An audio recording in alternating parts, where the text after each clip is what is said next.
Book Impressions, Middle England by Jonathan Coe. The sequence where one of the characters, Sophie, gets involved with a social justice issue at university, I think it's really beautifully written, and it shows how subtle and how dangerous the times can be, have been, and probably still are at university. I think sometimes we need to also acknowledge how the academics are under enormous pressure, and that the correctness and the speech mafia within the university is really, yeah, it's very scary. I think the episode shows how a person, in this case Sophie, she's actually a typical left-wing, center-left person that wants the best for people, that is maybe a little bit idealistic, and certainly doesn't have that left-wing social warrior ethos that let's say this other person that accuses her of some I don't even know what the accusation is, a microaggression. Yeah, this type of thing is has been going on at the university level in the teens, and then culminated in the pandemic. I think it's retracing now, at least in the U.S., thanks to the changes here, and particularly the election and Donald Trump's win. But I don't think it's succeeding, and it's certainly around at the university, and it will come back with force if let to come back. So I think, again, kudos to Ko, how he really, in a very subtle, sneaky way, puts this scene in place. It's not very obvious, and I think that's the skill of Ko's writing. He doesn't put it in your face. He certainly doesn't take party here.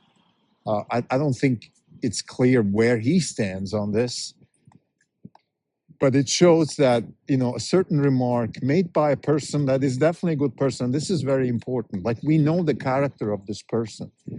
And then we also understand that the comments that she made could be misunderstood and maybe weren't even that appropriate. But we know she's a good person, and we know this is unfair. But it doesn't matter. And this other, the Coriander, the girl that accuses her, a white, privileged Chelsea, which would be the equivalent of Upper East Side private school, like everything despicable about a person that you could think of is in her. And then she is also this rebellious left-wing social justice warrior that really tries to hurt people. This is not about justice, of course. This is not about helping underprivileged people or anything like that. This is just about causing havoc, hurting people, hurting the wrong people, because the person that she's hurting here, Sophie, is actually a person that you want to protect. I mean, she's not a bad person by any means. She's trying to do the right thing. In many ways, she's being tempted, for example, to be unfaithful and all that stuff. But it doesn't matter. Like, she's trying to do the right thing. I think she's a good person. She's just the kind of person that you'd like your daughter to be. There's nothing wrong with her. But again, she's under pressure, being attacked for the wrong reasons by the wrong people. And I think it just shows in what kind of really precarious situation our society has been, still is, but maybe it's not as bad anymore. I think if there's anything you could say about the last 2 years since Trump took over the presidency, there's a lot of issues I have, let's say, with the war in Iran, which is not justified by any means.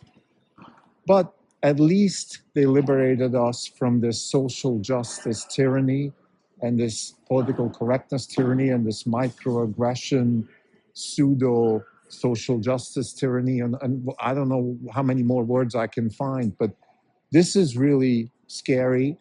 And this episode with Sophie and Coriander shows where these things can go. And I think the author does a really good job in depicting the subtleties of how this can go wrong. Thank you.